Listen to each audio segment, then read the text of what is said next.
Hello दोस्तों, नमस्कार। स्वागत है आपका सक्सेस इन हिंदी अकेडमी। देखिए दोस्तों, आज हम पढ़ेंगे चंद्रगुप्त नाटक जयशंकर प्रसाद का। जयशंकर प्रसाद को हम पढ़ लेंगे यूनिट नंबर 5 में।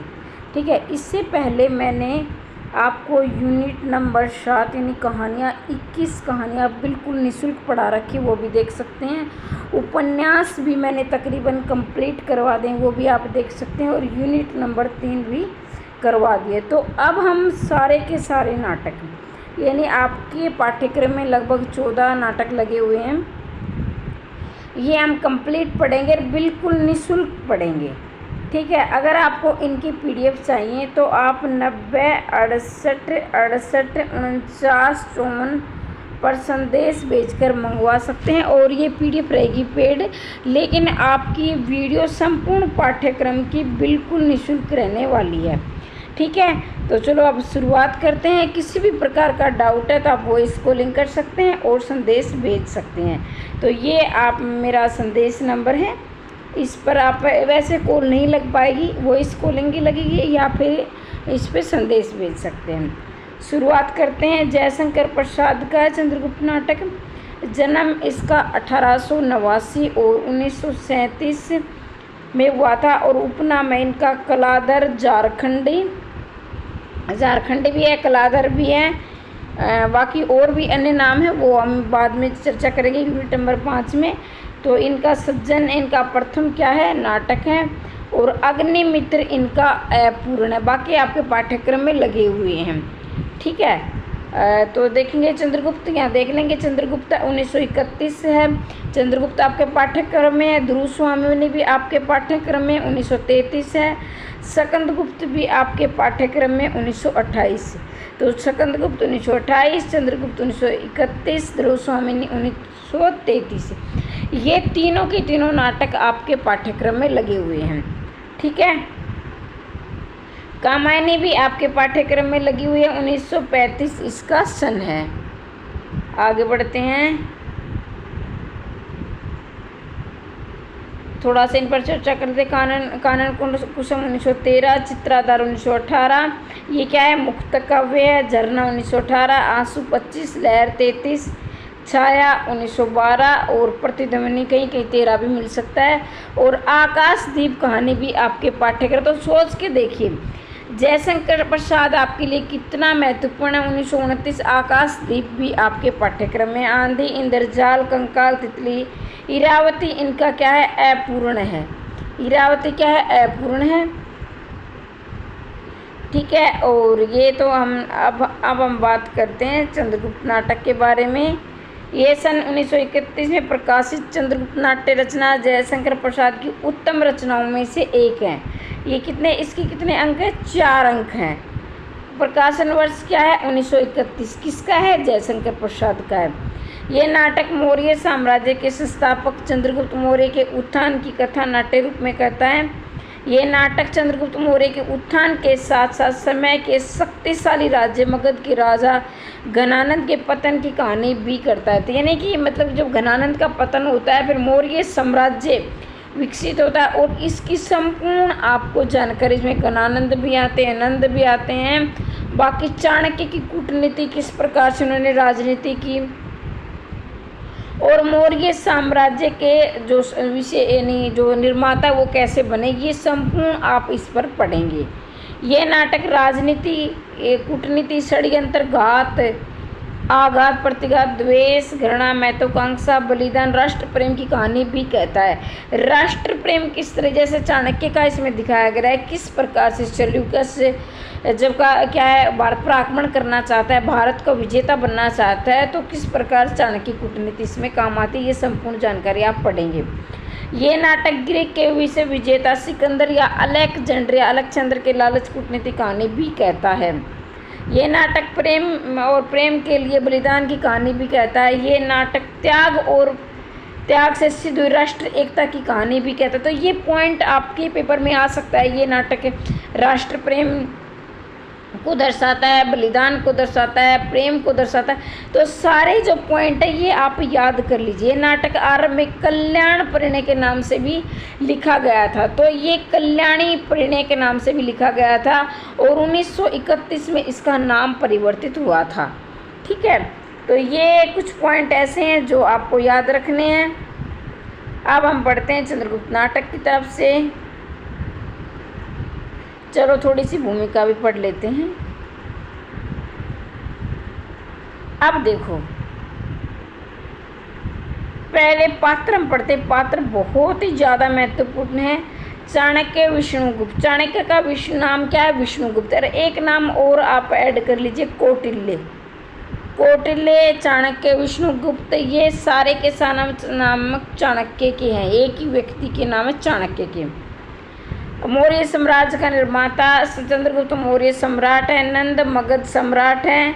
राक्षस मगध का अमात्य। वरुचि का भी अन्य नाम क्या है? कात्यायन है, ये मगध का अमात्य है। सक्टार क्या है? मगध का मंत्री है। आंबिक क्या है? तक्षशिला का राजकुमार है। सिंघण क्या है? मानव गणमुखी का कुमार है। पर्वतेश्वर क्या है? पंजाब का राजा है। और ग्रीक की ऐतिहासिक पुरुष। तो एक बार वीडियो को रोक के अपने हिसाब से ध्यान से पढ़ लीजिए, क्योंकि बहुत सारे अभ्यर्थी थे जिनकी तैयारी बहुत अच्छी है, वो सिर्फ रिवीजन कर रहे हैं। सिकंदर क्या है? ग्रीक विजेता है। फिलिप्स क्या है? सिकंदर का सत्रप नहीं, ये छत्रप आएगा, यहाँ छत्रप है। मौर्य सेनापति चंद्रगुप्त का पिता है। एनाक्स सिकंदर का सहचर है। सहचर मतलब कि दोस्त कह लीजिए आप। सेनापति तो ये क्या है? सेल्यूकस था। और देवबल और नागदत्त क्या है? मालवगण के पदाधिकारी हैं। तो अब हम बढ़ते हैं स्त्री। ये कुछ पुरुष पात्र और बचे हैं जो कि गणमुख्य हैं। साइबी बीटीएस मेगास्निक यवनदूत है। गांधार नरेश आंबिक का पिता है। सेल्यूकस क्या है? सिकंदर का सेनापति है। और दांडन क्या है? एक तपस्वी यानी साधु है। फिर हम बढ़ते हैं स्त्री पात्र की तरफ से। अलका क्या है? तक्षशिला की राजकुमारी है। सुहासिनी क्या है? सक्टार की कन्या है। कल्याणी क्या है? मगध की राजकुमारी। नीला और लीला क्या है? कल्याणी की सहेलियाँ हैं। तो यहाँ से प्रश्न काफ़ी बार पूछा गया है। नीला और लीला क्या है? कल्याणी की सहेलियाँ हैं। काफ़ी बार प्रश्न बना है, तो पात्र तो आप छोड़ना ही नहीं आपको। मालविका, कल्याणी। मालविका क्या है? सिंध देश की कुमारी है। कार्नेलिया सेल्यूकस की कन्या है। मौर्य सेनापति चंद्रगुप्त की माता। और एलिस क्या है? कार्नेलिया की सहेली है। अब क्या है, इनको हम देख लेते हैं, इनका संबंध। चाणक्य क्या है? विष्णुगुप्त या कौटिल्य हम पढ़ चुके हैं। ये मौर्य साम्राज्य का निर्माता और एक ब्राह्मण है जो कि प्रतिशोध लेना चाहता है। कि जब आपने देखा होगा चाणक्य का नंद किस प्रकार से शिखा पकड़कर उसकी बेइज्जती करता है और बड़े क्या है समाज में यानी सभा में क्या उसको घसीटा जाता है। तो ये आप विस्तार से पढ़ेंगे और आपने पढ़ भी रखा है। चंद्रगुप्त मौर्य सम्राट है। नंद क्या है? ये मगध का सम्राट है। और राक्षस क्या है? मगध का अमात्य। अमात्य क्या मतलब? मंत्री है। किसके? नंद के दरबार में। वरुचि भी क्या है? नंद के दरबार में। ये भी मगध का अमात्य कह लीजिए, मंत्री कह लीजिए। ठीक है। आंबिक क्या है? तक्षशिला का राजकुमार है। सिंघण मालवगण का कुमार या नेता चंद्रगुप्त का सहपाठी या दोस्त है। पर्वतेश्वर क्या है? वह पंजाब राजा है पंजाब का। सिकंदर ग्रीक विजेता है। फिलिप्स चंद्र का छत्रप है। और मौर्य सेनापति चंद्रगुप्त का पिता है। एनाक्रिस्ट सिकंदर का सहचर है। हालांकि हम ये पढ़ चुके थे, लेकिन एक बार विस्तार से पढ़ लीजिए। साइबिटिस में गास्निस यवनदूत। देवबल नागदत्त गणमुखी गण के पदाधिकारी। ये भी प्रश्न पूछा गया था कि देवबल है, देवबल नहीं देवदत्त हो सकता है। देवबल ये नागदत्त है, ये देवदत्त ही आएगा। गण मुख्य मालव गण के पदाधिकारी, तो ये पूछा गया था। गांधार नरेश आंबिक का पिता है। और क्या है? अलका का भाई पिता है। अलका और आंबिक क्या है? भाई बहन है। और ये गांधार नरेश के पुत्र पुत्री हैं। सेल्यूकस क्या है? सिकंदर का सेनापति। दांडन एक तपस्वी है। स्त्री पात्र और देख लीजिए। अलका क्या है? तक्षशिला की राजकुमारी यानी आंबिक की बहन और गांधार नरेश की पुत्री है। सुहासिनी क्या है? सक्टार की पुत्री है। और कल्याणी क्या है? मगध की राजकुमारी। नीला और कल्याणी की सहेली है। मालविका सिंध देश की कुमारी। कार्नेलिया सेल्यूकस की पुत्री और चंद्रगुप्त से आकर जाकर इनकी क्या शादी हो जाती है। मौर्य सेनापति चंद्रगुप्त की माता एलिस कार्नेले की सहेली है। अब नाटक की समीक्षा पढ़ेंगे और ध्यान से पढ़ना, ठीक है। यहाँ से प्रश्न बनते ही बनते हैं, ये बताने की आवश्यकता नहीं है कि चंद्रगुप्त नाटक कितना महत्वपूर्ण है और जयशंकर प्रसाद आपके पाठ्यक्रम में कितनी बड़ी भूमिका है। यूनिट 5 में भी है, यूनिट इसमें 7 में भी है, और यूनिट क्या है ये जो हम पढ़ रहे नाटक 8 में भी है।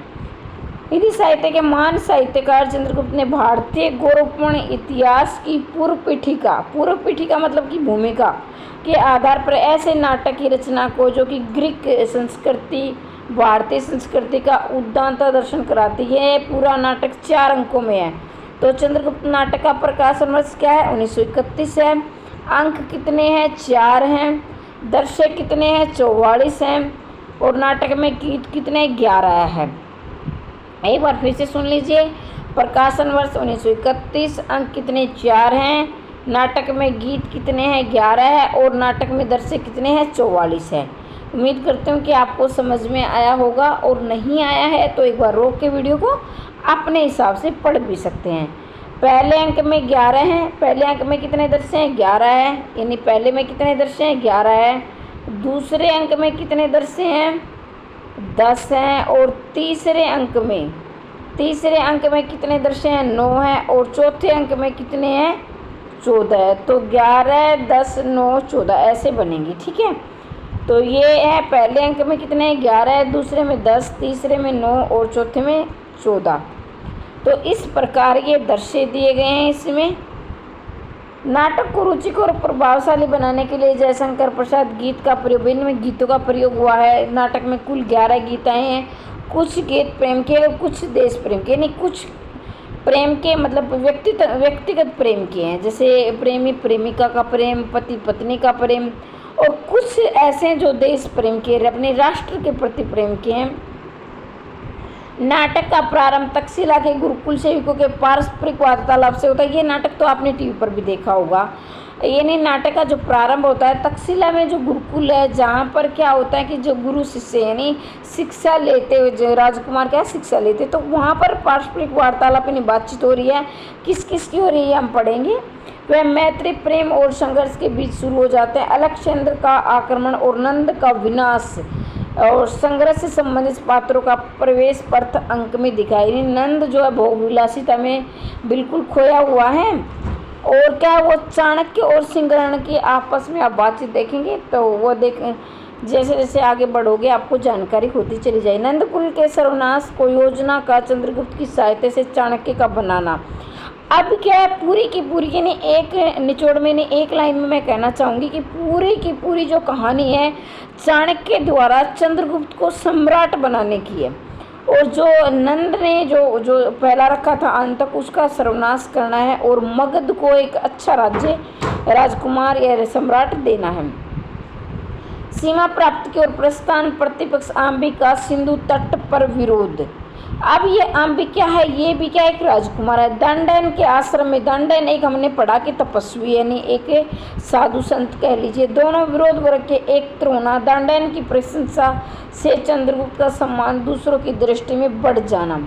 मगध से लेकर गांधार तक की राजनीतिक स्थिति को प्रतिष्ठा प्रथम अंक में दिखाई, यानी प्रथम अंक में क्या दिखाया गया है कि गांधार तक की यानी गांधार की जो राजनीति है गांधार देश की, वो भी इसमें राजनीति इसमें दिखाया है।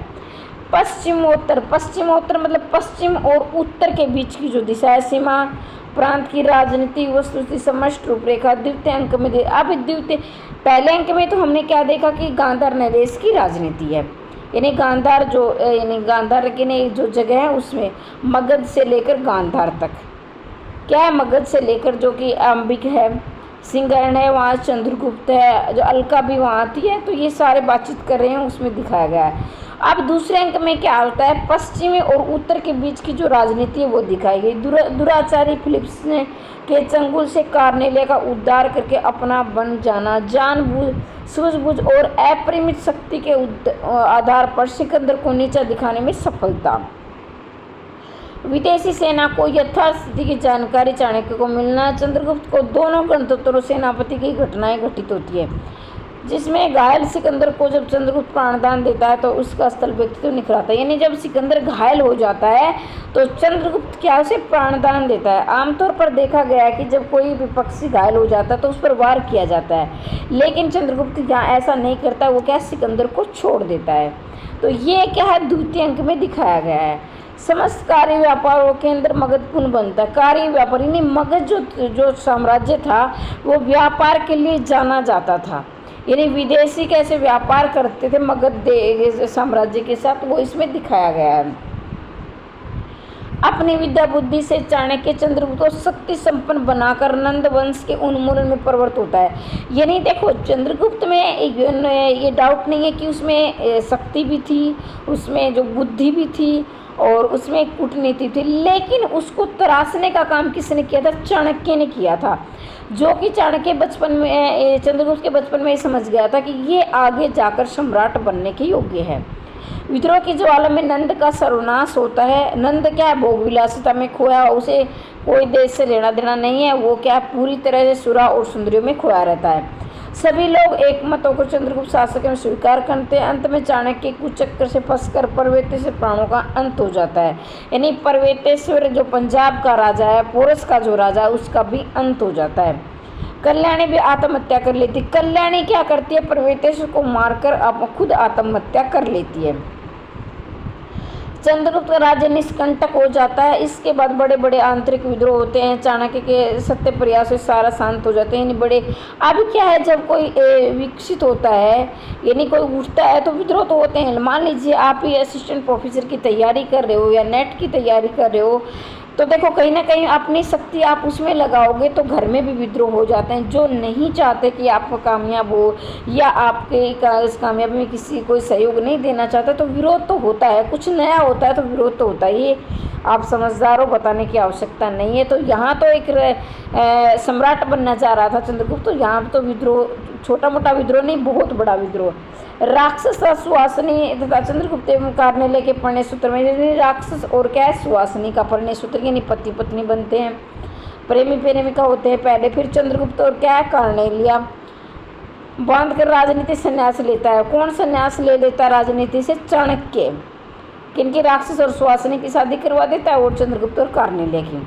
और अंत में फिर नाटक का अंत हो जाता है। ठीक है, तो है तो ये बड़ा, चलो हम पढ़ेंगे, कोई बात नहीं, हम क्या विस्तार से ही पढ़ेंगे क्योंकि हमें तो भाई एग्जाम देना है, ये थोड़ी देखना है कितना समय लग रहा है। तो आप धैर्य के साथ सुनते हैं। राजनीतिक दृष्टि से चंद्रगुप्त का समय पारस्परिक वैमनस्य, ईर्ष्या, फूट, झगड़ों का था। यानी आपस में क्या है, दोस्ती भी थी, जैसे सिंहरण और क्या चंद्रगुप्त की, और अलका भी देश के लिए लड़ती है, फिर सुहासिनी और ऐसे से, फिर है फूट, झगड़ा, फिर आपस में झगड़ा भी होता है। नंद की विलासी सुरा सुंदरी में डूबा रहता है। राजानंद प्रवेश का विरोध होता है। तक्षशिला का राजकुमार शत्रुघ्न का समर्थन करता है। छोटे छोटे अनेक गणतंत्र शास्त्र, यानी छोटे छोटे, अब भारत में उस समय क्या थी, एकता का अभाव था। छोटे छोटे यानी राजा लोग अपने राज्य को देश मानते थे, उनसे बिल्कुल मतलब एक सीमित सोच के लोग थे। उनको पता नहीं था अपने राज्य के अलावा क्या हो रहा है। आपस में फूट थी, इसलिए हमारा देश गुलाम हुआ था। परंतु उनका मिलना सरल नहीं था। प्रजा के हृदय में राजा का आतंक छाया रहता था, पर सच्चा स्नेह श्रद्धा सम्मान भाव नहीं था। यानी प्रजा क्या राजा से डरती थी, लेकिन सच्चा प्रेम और श्रद्धा सम्मान का भाव नहीं था, क्योंकि राजा भी भाई क्या है, प्रजा के लिए अच्छा कार्य नहीं कर रहे थे। वो क्या है, सुरा और सुंदरियों में खोए रहते थे। जैसे उदाहरण के तौर पर नंद। सामान्य दृष्टि से चंद्रगुप्त का समय अशांति, पारस्परिक कलह से युक्त था। यानी क्या है, जो समाज में यानी प्रजा आपस में अशांति थी और परस्पर कलह होता रहता है। ब्राह्मण और क्षत्रिय में पारस्परिक ईर्ष्या थी। ब्राह्मण और क्षत्रिय आपस में क्या ईर्ष्या द्वेष रखते थे। संघर्ष का भाव सदैव बना रहता था। क्षत्रिय आंबिक ब्राह्मण चाणक्य को अपमानित करता है। जो क्षत्रिय आंबिक है, जो अलका का क्या है भाई है, वो क्या चाणक्य को अपमानित करता है। क्षत्रिय नंद ब्राह्मण से नाम से घृणा, जो क्षत्रिय नंद है वो क्या है, ब्राह्मण नाम से घृणा करता है, क्योंकि नंद है क्या है, बौद्ध धर्म को मानता है, जबकि जो है और बौद्ध धर्म उसमें क्या सत्ता हिंसा के मार्ग पर चला हुआ था। और अभी भी है, लेकिन चाणक्य क्या चाहते कि हमारा पूरा देश, पूरा राष्ट्र एकजुट बना रहे और बाहरी लोग आक्रमण ना कर सकें। ब्राह्मण होने के कारण ही सक्टार के पुत्रों का वध नंद द्वारा करवाया गया है। इतना ही नहीं, वे चाणक्य के पिता चणक को मगध से निर्वासित, अब चाणक्य के पिता का नाम पूछ दिया जा सकता है, अभी तो पूछा तो नहीं गया है, लेकिन चाणक्य के पिता का क्या नाम था? चणक, जो कि मगध से निर्वासित कर दिया था। कहाँ से? मगध जो राज्य था उस समय नंद राजा था। ब्राह्मण होने के कारण ही नंद चाणक्य का अपमान करता। वो क्या, नंद क्या ब्राह्मणों से चिढ़ता था, उसके पिता को निर्वासित कर देता है, अभी अपने राज्य से निकाल देता है, और क्या चाणक्य का भी अपमान करता है। और सक्टार है, सक्टार के जो पुत्र उनका भी वध करवा देता है, और अंत में देखो सक्टार ही उसकी हत्या करेगा, किसकी? नंद की। अंत में शिखा पकड़कर प्रत्यार द्वारा बाहर निकाल जाता है। शिखा पकड़ किसकी? चाणक्य की शिखा पकड़कर उसे बाहर निकाल दिया जाता है। कौन निकलवाता? नंद निकलवाता, अपने अपने इसके सिपाहियों के द्वारा। क्षत्रिय और शूद्रों का द्वेष भी दृष्टिकोण होता है। पर्वतेश्वर नंद की शूद्र समझता है। पर्वतेश्वर क्या नंद को क्या समझता है? शूद्र समझता है, यानी छोटा, इसलिए उसकी पुत्री कल्याणी से विवाह क्या अस्वीकार कर देता है, यानी वो उससे विवाह नहीं करना चाहता अपनी पुत्री का। धार्मिक दृष्टि से बौद्ध ब्राह्मणों का धर्म का बोला, यानी एक तरफ से धर्म क्या है? बौद्ध धर्म था, और एक तरफ क्या है? ब्राह्मण धर्म था। लेकिन जो नंद है ये क्या ब्राह्मण धर्म को नहीं मानता था, चिढ़ता था, द्वेष रखता था, ये बौद्ध धर्म को मानता था। दोनों धर्मों में विरोध है। अमात्य राक्षस बौद्ध धर्म का, अब क्या है? राक्षस जो अमात्य था, जो नंद का क्या था? मंत्री था, ये क्या है? बौद्ध धर्म को मानता था। जबकि चाणक्य क्या है? बौद्ध धर्म को नहीं मानता था, ये ब्राह्मण धर्म का समर्थक था, क्योंकि ब्राह्मण कुल में पैदा हुआ था। राक्षस का मत था कि केवल दूसरा धर्म की शिक्षा ही मनुष्य के लिए पर्याप्त है। अब राक्षस, इसमें राक्षस एक व्यक्ति का नाम है ना, कि राक्षस है, ठीक है ना, जो कि नंद का क्या है? मंत्री है। ये क्या क्योंकि कहता है कि केवल सधर्म की शिक्षा ही मनुष्य के लिए पर्याप्त है और वह मगध में ही मिल सकती है। इसके विपरीत चाणक्य का विचार था कि बौद्ध धर्म की शिक्षा मानव व्यवहार के लिए पूर्ण नहीं हो सकती, भले ही वे संघ व्यवहार में रहने वाले के उपयुक्त हो।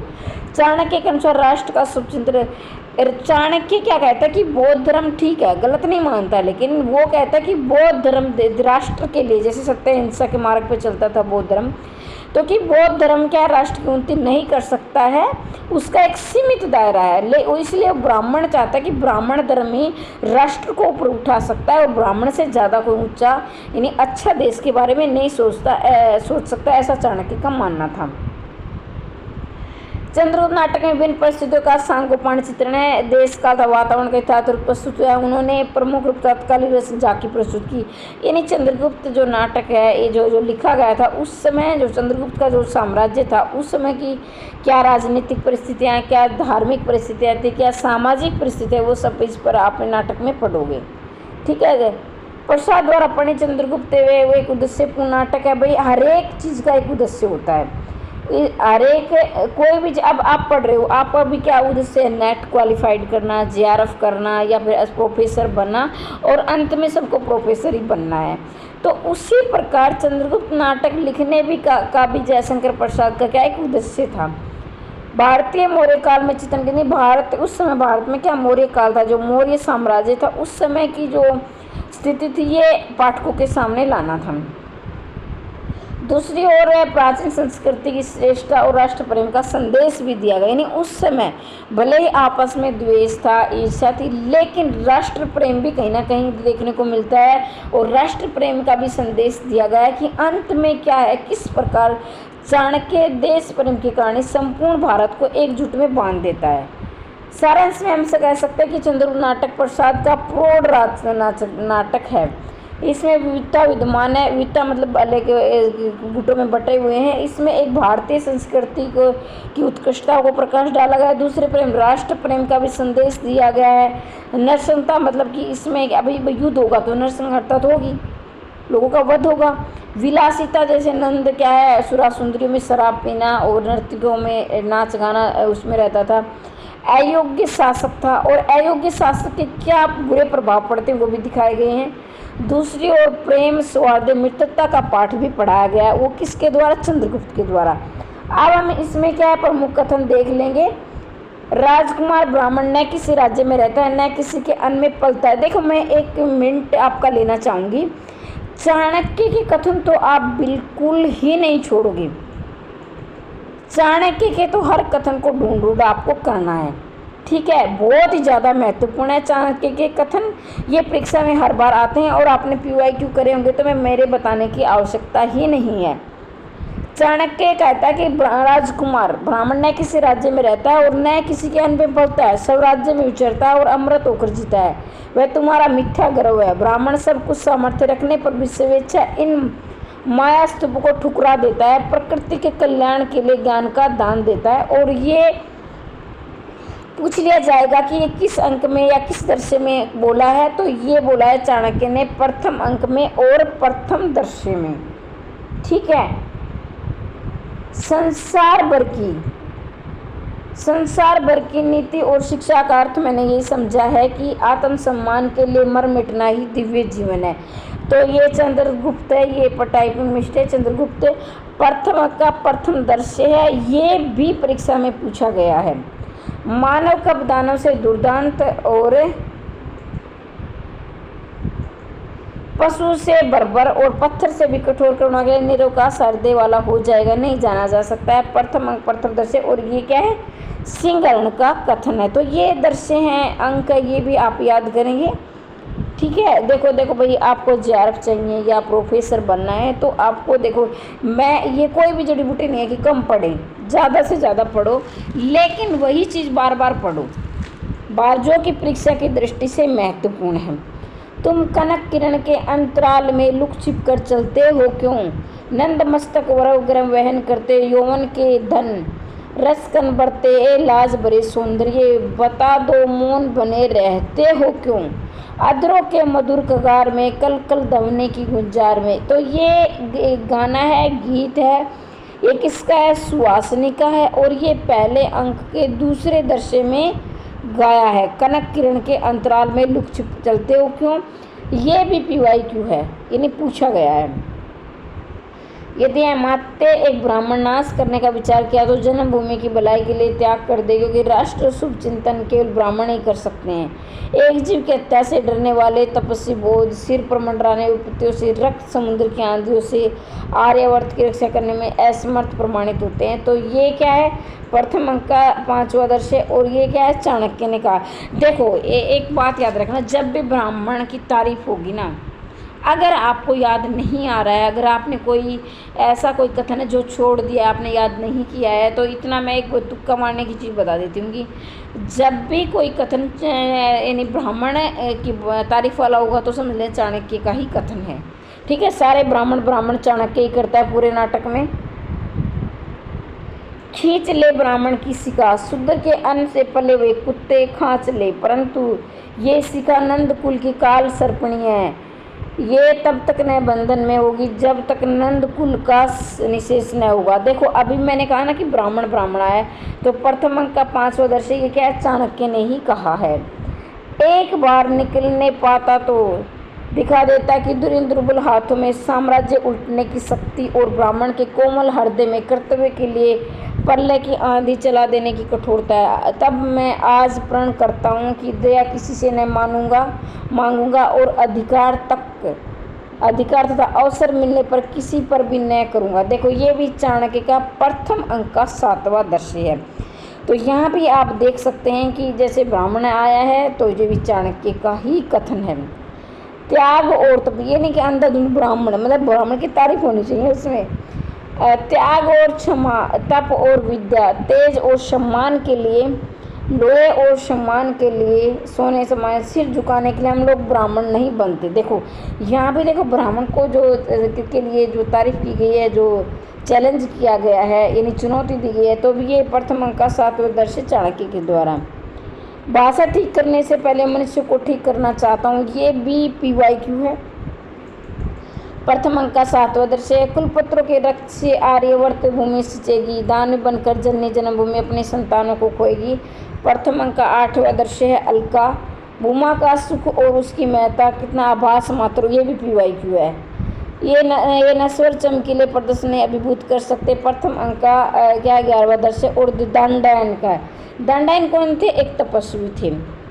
तुम ही हठात मुझे ले जाना, चाहो तो केवल मेरे शरीर को ले जा सकते हैं, मेरे स्वतंत्र आत्मा तुम्हारे देवपुत्र का अधिकार नहीं है। ये क्या है, प्रथम अंक। और दर्शक की संख्या 11वां और क्या है, दंडन का ही है।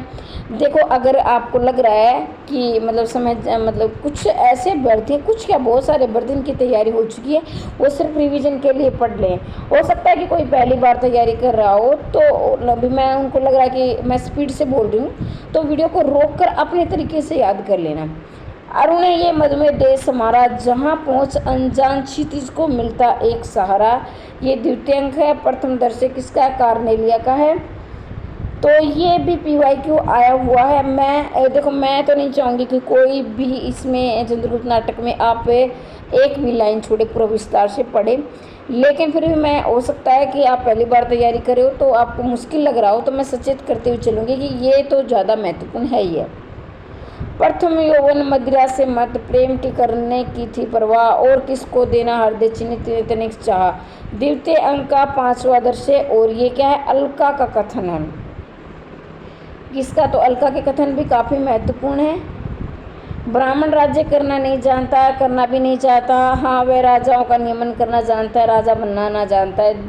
तृतीय अंक का दूसरा दर्शय के ये क्या है, चाणक्य का कथन है। ये कौन से अंक का कौन सा दर्शय है और किसका कथन है, चाणक्य और चंद्रगुप्त को आपको छोड़ना ही नहीं है, ठीक है। तो ये था। मैं देखती हूँ, देखो यहाँ भी ब्राह्मण राज्य नहीं, यहाँ भी ब्राह्मणों की तारीफ की गई है, तो ये चाणक्य कर रहा है।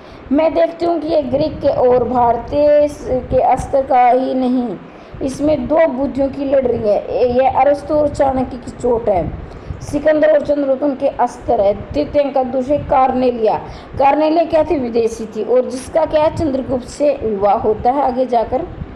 समझदार आने पर यौवन चला जाता है, जब तक माला गूंथी जाती फूल कुमला जाते। बिल्कुल सही सटीक बात बोली है चाणक्य ने। ये तृतीय का छठा दर्शय है।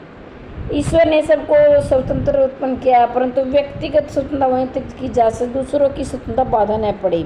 ये राष्ट्र नियमों का मूल। बिल्कुल सही है कि भाई देखो, आज़ादी सबको प्रिय होती है, लेकिन ऐसे आज़ादी नहीं कि दूसरों में, दूसरों के बंधन में, दूसरों की आज़ादी में बाधा बनने वाली आज़ादी नहीं होनी चाहिए। आपकी आज़ादी आप तक ही सीमित होनी चाहिए, न कि आप आज़ादी का दुरुपयोग करके दूसरों को गुलाम बनाओ। तो ऐसी आज़ादी नहीं होनी चाहिए। ये किसका है, चाणक्य का कथन है। महत्वाकांक्षा का मोती निष्ठुरता की सीपी में रहता है। ये चतुर्थ अंक का प्रथम दर्शय चाणक्य का कथन है। विजयों की सीमा परंतु अभिलाषाओं की नहीं है। चतुर्थ दर्शय क्या है, चतुर्थ है। और ये क्या है, चंद्रगुप्त है। आशा और निराशा, युद्ध और भाव और अभाव का द्वंद्व, कोई कभी नहीं, फिर भी न जाने कौन मेरी संपूर्ण सूची में रिक्त चिन्ह लगा देता है। ये चतुर्थंक चतुर्दश चंद्रगुप्त का है। ओ मेरी जीवन की स्मृति, ओ अंतर के आतुर अनुराग, बैठ गुलाबी विजन उषा में, गाते कौन मनोहर राग। चतुर्थंक का चतुर्दश। और ये क्या है, मालविका का कथन है। मैं ब्राह्मण हूँ, साम्राज्य करुणा का था, मेरा प्रेम धर्म प्रेम का था, आनंद समुद्र में शांति द्वीप का दिवासी ब्राह्मण। मैं चंद्र सूर्य नक्षत्र मेरे दीप थे, अनंत आकाश वितान था, सस्य में अमलता थी, कोमल विशंबरा मेरी। अभी चतुर्थंक का 5वां दर्शय चाणक्य का। माद्री तुरुंग सुरंग भारतीय सब ज्वला। एक मिनट। स्वतंत्रता पुकारती अमर्त्य वीर पुत्र, दृढ़ प्रतिज्ञा सोच लो, सशक्त पुण्य पथ बढ़ चलो। तो ये क्या है, किसका है, अलका का कथन है। और चतुर्थ अंक का छठा दर्शय है। कितने अंक है इसमें, 4 अंक है, यानी कि 4। गीत कितने गाए हैं इसमें, 11 गीत हैं। साधारण मनुष्य धर्मा पशु विचारी मनुष्य होता है, और निस्वार्थ करने पर ये देवता भी हो सकता है। मनुष्य साधारण धर्म पशु है, विचारशील होने से मनुष्य होता है, और निस्वार्थ कर्म करने से देवता भी हो सकता है। ये चतुर्थ अंक का छठा दर्शय सिंहगण का है। तो एक बार मैं इसका रिवीजन बता देती हूँ आपको। इसमें क्या है, प्रकाशन वर्ष क्या है इसका, 1931 है, ठीक है। प्रकाशन वर्ष क्या है, 1931 है। अंक कितने हैं, 4 हैं। दर्शय कितने हैं, 44 हैं। और गीत कितने हैं? 11 हैं। गीत कितने? 11। अंक कितने? 4। दृश्य कितने? 44। और क्या है? प्रकाशन वर्ष कितने? कौन सा है? 1931। और अब क्या है? प्रथम अंक में कितने हैं? 11, 10, 9, 14। पहले में 11, दूसरे में 10, तीसरे में 9 और इसमें 14 है। तो ये अलग अलग अंक बांटे गए हैं। किसका नाटक है? जयशंकर प्रसाद का है। और इसमें किसका है? मौर्य साम्राज्य का वर्णन है, चंद्रगुप्त के सम्राट बनने का वर्णन है, चाणक्य की कूटनीति, किस प्रकार से चाणक्य अपनी कूटनीति के द्वारा शिक्षा देता है, और मगध का सम्राट क्या है? घोषित करता है किसको? चंद्रगुप्त को। और सिकंदर जब भारत पर आक्रमण करता है तो किस प्रकार से सिकंदर से संधि करके कार्नेलिया किसकी पुत्री थी? चाणक्य की, माफ कीजिए, सिकंदर की। तो सिकंदर और क्या है? चंद्रगुप्त का विवाह करवाता है। तो ये हमने नाटक पढ़ा। आपको कोई भी डाउट है तो वे पूछ सकते हैं कमेंट पे, यूट्यूब पर कमेंट कर देना। अगर आपको ये नोट्स चाहिए तो ये मेरा कॉन्टैक्ट नंबर है, इस पर वॉइस कॉलिंग या संदेश भेज सकते हैं। वैसे इसमें फ़ोन नहीं लग पाएगा, ठीक है। और वैसे हम संपूर्ण पाठ्यक्रम बिल्कुल निःशुल्क पढ़ेंगे। संपूर्ण पाठ्यक्रम क्या है? निःशुल्क पढ़ेंगे, कोई आपको चार्ज नहीं है। बिल्कुल 0 से 100 तक चलेंगे, बिल्कुल 0 से 100 तक हम पढ़ेंगे। मैंने 21 की 21 कहानियाँ निःशुल्क पढ़ा रखी है। Success in Hindi academy search करोगे कहानियाँ तो कहानियाँ आपके सामने आ जाएंगी। इसके बाद मैंने उपन्यास भी पढ़ा दिए सारे के सारे। यूनिट नंबर 3 भी करवा दिया है, ठीक है। यूनिट नंबर 3 भी करवा दिया है और कुछ PYQ भी करवाए हैं, तो वो भी आप देख सकते हैं। और अगर आपको ये चाहिए नोट्स तो इस पर आप भेज ले सकते हैं। अगर नहीं भी चाहिए तो आप फ्री में पढ़ते रहिए, कोई दिक्कत वाली बात नहीं है। और एस्टेट के नोट्स भी अवेलेबल है, और कोई एस्टेट की तैयारी कर रहा है तो एस्टेट के नोट्स भी इसी नंबर पर मिलेंगे। वो भी बिल्कुल सस्ते हैं, कोई ऐसी बात नहीं कि बहुत ज़्यादा चार्ज लिया जा रहा है। तो आज के लिए इतना ही। मैं चाहती हूँ कि इसी बढ़ते में आपका चयन हो जाए। हमेशा हंसते रहिए, मुस्कुराते रहिए, दिन दोगुनी रात चौगुनी उन्नति करते रहिए। मिलते हैं अगली वीडियो में, तब तक के लिए जय हिंद, जय भारत।